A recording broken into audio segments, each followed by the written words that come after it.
What's up, YouTube? Sean back with another episode. Gonna review the first half of the season with my top 5 performers so far this year. And it might be an interesting list for some folks. But before we get into that, if you haven't done so already, hit that subscribe button, notification bell, so you can get notified when my next video drops. And let me know what you think of the list down below in the comments. So obviously we're going to start from number 5 on this list. Number 5 on this list for me has to be Garrett Wilson. This guy has been just unbelievable this year as a rookie to be able to come in the league the way he has. He's had some really big time games. You could just see when this guy has the ball in his hands, how he moves is so electric.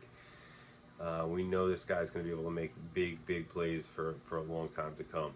And I think what we've seen this first part of this year is only the tip of the iceberg, guys. Honestly, only the tip of the iceberg.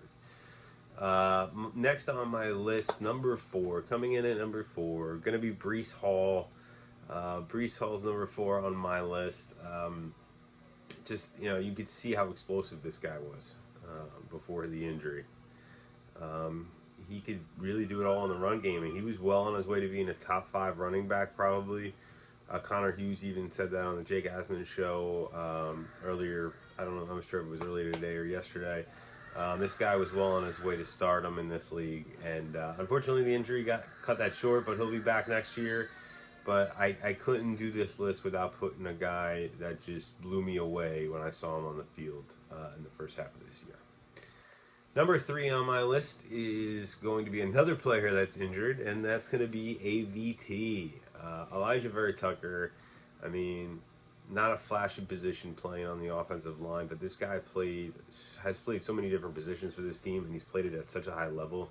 You know, you knew wherever you put him, he was going to be solid and put up a good performance. There's not a lot of offensive linemen that could do that in this league. Maybe none. He kind of reminds me of the Joe Cleco of the offensive line. You know, one thing that I think fans appreciated so much about Cleco was that he actually made the Pro Bowl at 3 different positions. Nose tackle, defensive end, at different, you know, throughout his career, at different points he was moved to different positions. So I can see Elijah Vera-Tucker doing something like that, where he can make Pro Bowl at right tackle, right guard, left guard. I mean, I'm sure he could probably even play center if he asked him to. So that's why I have to put him on this list. This guy had played, up until his injury, he had played just amazing football, all-pro type football. Number 2 on my list, none other than another rookie, 3rd rookie on this list, I might add, Sauce Gardner. How can you not put Sauce in the top 2 or 3 spots?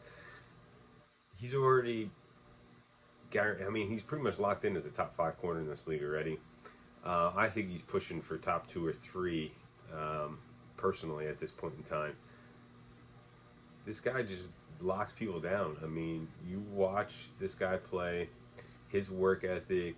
I mean, he reminds me a little bit of Revis in the sense of just how meticulous it seems like he is, how good his technique is, and he's got all the physical traits to go along with that stuff.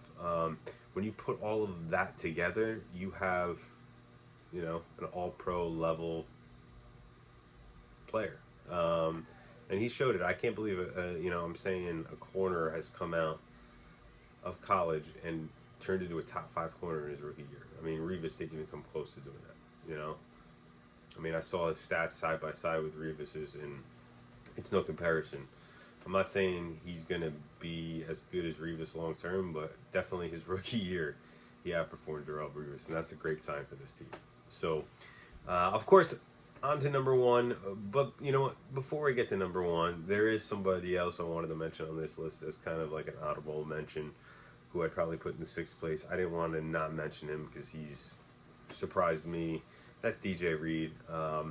DJ Reed has played phenomenal for this defense, and I think he's really overshadowed by how well Sauce has played.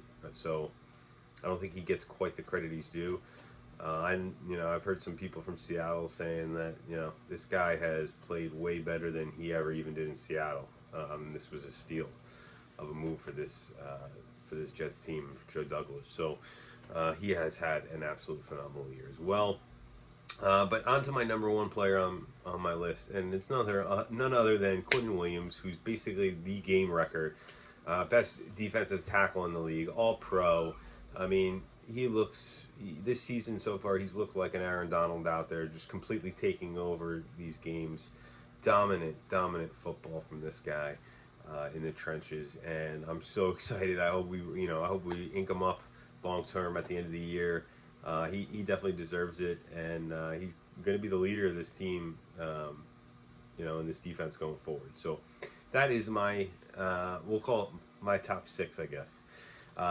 DJ Reed, Garrett Wilson, Breece Hall, Elijah Vera-Tucker, Sauce Gardner, and number 1, Quinton Williams. Let me know what you guys think of the list down in the comments.